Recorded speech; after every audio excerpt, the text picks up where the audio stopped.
আসসালামু আলাইকুম রহমতুল্লাহ। আজকে আমরা কথা বলবো ইরাক ইরান যুদ্ধ নিয়ে, যে যুদ্ধটিকে বলা হয় উপসাগরীয় যুদ্ধ।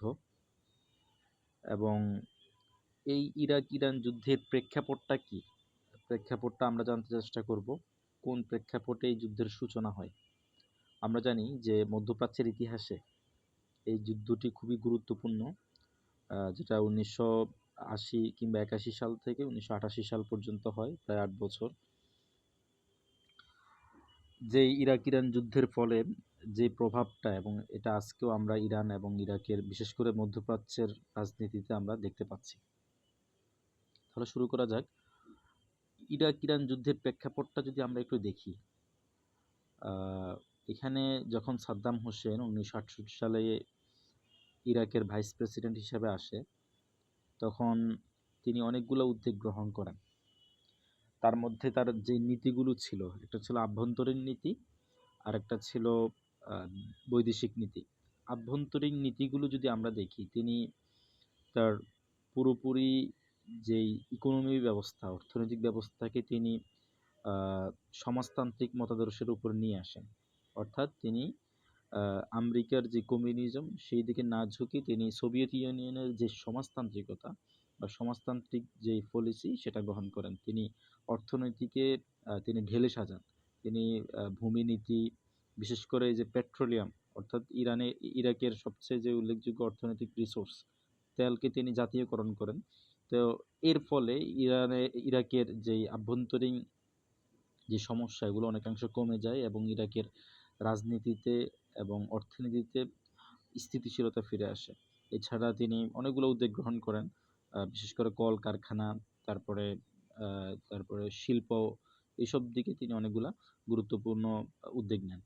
আর বৈদেশিক নীতির কথা যদি আমি বলি, ইরাক সাদ্দাম হোসেনের নেতৃত্বে সোভিয়েত ইউনিয়নের সাথে একটা চুক্তি করে, ঠিক আছে? তো ইরাক রাশিয়ার সাথে খুবই ভালো সম্পর্ক রাখে। অন্যদিকে ইরাকের বৈদেশিক নীতিগুলোর মধ্যে সবচেয়ে যে জিনিসটা প্রভাবিত করে, সেটা হলো ধর্মীয়। ইরাকে সাদ্দাম হোসেনের নেতৃত্বে বাথ পার্টি যেটা ছিল, এটা ছিল সুন্নি মুসলিম। অন্যদিকে ইরাকের আরো দুইটা সম্প্রদায় ছিল, একটা ছিল কুর্দি সম্প্রদায়, আর আরেকটা ছিল শিয়া সম্প্রদায়। কুর্দি সম্প্রদায়ের কথা যদি আমি বলি, কুর্দিরা ছিল জাতিতে আরব, বাট তাদের সংস্কৃতি এবং ভাষা পুরোপুরি ছিল ভিন্ন। কুর্দিদের অবস্থানের কথা আমি যদি বলি, কুর্দিরা কয়েকটা দেশের সমন্বয়ে ছিল। সাপোজ তুরস্কর প্রায় দক্ষিণাঞ্চল, এবং ইরাকের যে মসুল এলাকা, এবং সিরিয়ার কিছু অংশ, এদিক দিয়ে ইরানের কিছু অংশ, তারপরে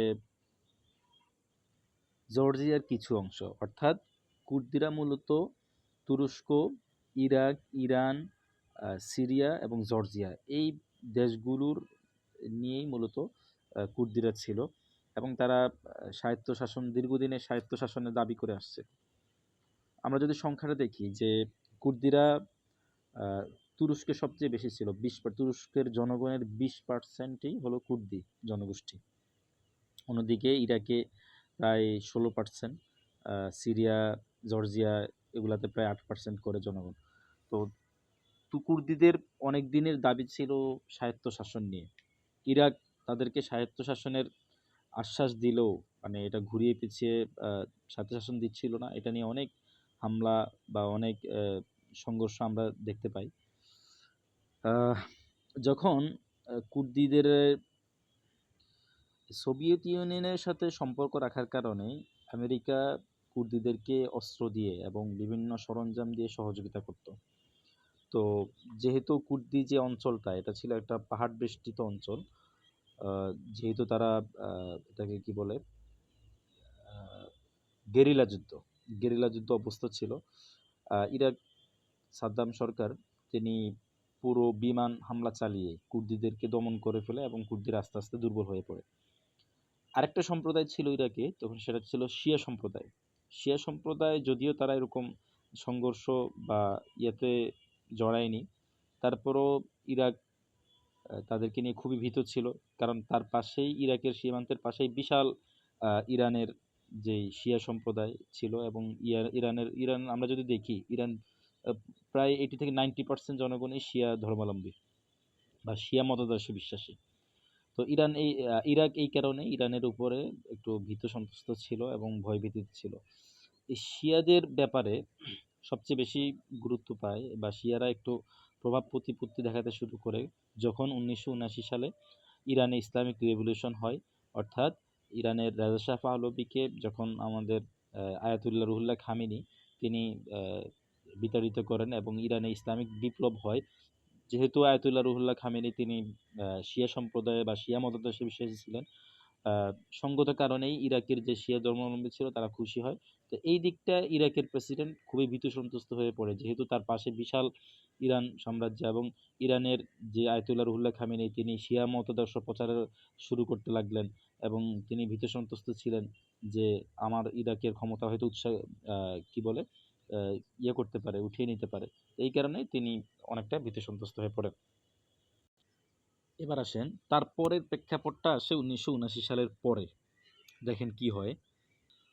1979 সালে যখন ইসলামিক রেভলিউশন হয় এবং ইরানের আয়াতুল্লাহ রুহুল্লাহ খামেনি তিনি চেষ্টা করেন তার মতাদর্শ প্রচার করার জন্য এবং বিশেষ করে আরব যে দেশসমূহ রয়েছে, বিশেষ করে কাতার, কুয়েত, সৌদি আরব, এরা যেহেতু সুন্নি রাষ্ট্র, সঙ্গত কারণেই তারা খুবই ভীত সন্ত্রস্ত হয়ে পড়ে। এই দিক থেকে যদি আমরা দেখি, ইরানের সদ্য পরাজিত প্রেসিডেন্ট বা পলাতক প্রেসিডেন্ট ছিল কে? রেজা শাহ পাহলভী। সে ছিল আমেরিকার বিশ্বাসী, সে আমেরিকাতে পলায়ন করে। আর নতুন রেজিম আসছে ইরানে, আয়াতুল্লাহ রুহুল্লাহ খামেনি, যেটা ইসলামিক রেভলিউশন বা ইসলামিক সরকার। তো এই কারণে ইরানে যেহেতু আমেরিকা সরাসরি হামলা করতে পারতেছে না, যেহেতু মানবে না, তো আমেরিকা এবার ইরাককে কি করছে, যে আমি তোমাকে অস্ত্র দিব, আমি তোমাকে সব ধরনের সহযোগিতা করব, তুমি ইরাকে হামলা চালাও এবং ইরানে হামলা চালাও। কারণ যেহেতু ইরান শিয়া মতাদর্শী, ইরান তোমাদেরকে ক্ষমতাচ্যুত করবে এবং তোমাদের দেশগুলোতে হামলা চালাবে। তুমি এক কাজ করো, তুমি যত যা লাগে আমি সব দেব, তুমি ইরানকে হামলা চালাও। ঠিক আছে। একটা জিনিস আপনি লক্ষ্য করেন, দেখবেন যে কিছুদিন আগেও 5-6 বছর আগেও আমেরিকার শত্রু ছিল ইরাক। ঠিক আছে। অন্যদিকে আমেরিকার বন্ধু ছিল ইরান। এই 5-7 বছর পরে ইরান হয়ে গেছে আমেরিকার শত্রু এবং ইরাক হয়ে গেছে আমেরিকার বন্ধু। তার মানে আমরা বুঝতে পারলাম যে আমেরিকা তার নিজের প্রয়োজনে সে যে কাউকে বন্ধু শত্রু সব কিছু বানাতে পারে। ঠিক আছে। এবং আমাদের আরব দেশগুলো মানে ইচ্ছাকৃত হোক আর নিজের স্বার্থের কারণে হোক, তারা তার ফাঁদে পা দিতে কোনো বিলম্ব করে না। তো আমরা দেখতে পাই, তো এই দিক থেকে আমেরিকার সরাসরি ইরাক সহযোগিতা পাচ্ছে। অন্যদিকে সৌদি আরব, কুয়েত, কাতার এগুলো ভাবলো যে সত্যিই তো, যেহেতু ইরানে যেহেতু শিয়া সরকার আসছে বা ইসলামিক শিয়া সরকার আসছে, আমাদেরকে তো অবস্থা খারাপ করে দিবে, আমাদের সুন্নিদের তো অবস্থা থাকবে না। তা আমরা ইরাককে সহযোগিতা করি, ইরাক যখন মানে হামলা করবে তখন তো আমাদেরই লাভ হবে, শিয়া সরকারকে উৎখাত করবে, আমাদের এই অঞ্চলটা স্থিতিশীল থাকবে। তার মানে একদিকে ইরাক আমেরিকার সহযোগিতা পাচ্ছে, অন্যদিকে তার সাথে তো আগে থেকেই সোভিয়েত ইউনিয়ন, রাশিয়ার সহযোগিতা ছিল। এই মাঝখান দিয়ে আবার যেই মধ্যপ্রাচ্য যে আরব দেশগুলো আছে সবগুলো সহযোগিতা পাচ্ছে। অন্যদিকে ইরান পুরোপুরি একাই। অন্যদিকে আরেকটা রাষ্ট্র আছে সিরিয়া। সিরিয়ার কথা হলো, না ভাই আমরা এগুলোর ভিতরে নাই, আমি চাচ্ছি আমরা ইসরায়েল এবং যেই আমেরিকা আছে তার বিরুদ্ধে থাকি, সেই দিকে মনোনিবেশ করি, আমরা নিজেরা দ্বন্দ্ব না করি। ঠিক আছে। কিন্তু সিরিয়ার কথা কেউ শোনে নাই। তো আমরা দেখতে পাচ্ছি শুধু ইরানই একা, আর ইরাকের সাথে মার্কিন যুক্তরাষ্ট্র, সোভিয়েত ইউনিয়নের রাশিয়া এবং মধ্যপ্রাচ্যের আরব দেশগুলো সর্বাত্মক অস্ত্র এবং যুদ্ধ সরঞ্জাম দিয়ে সহযোগিতা করছে। তো তারপরে শুরু হয় যুদ্ধ।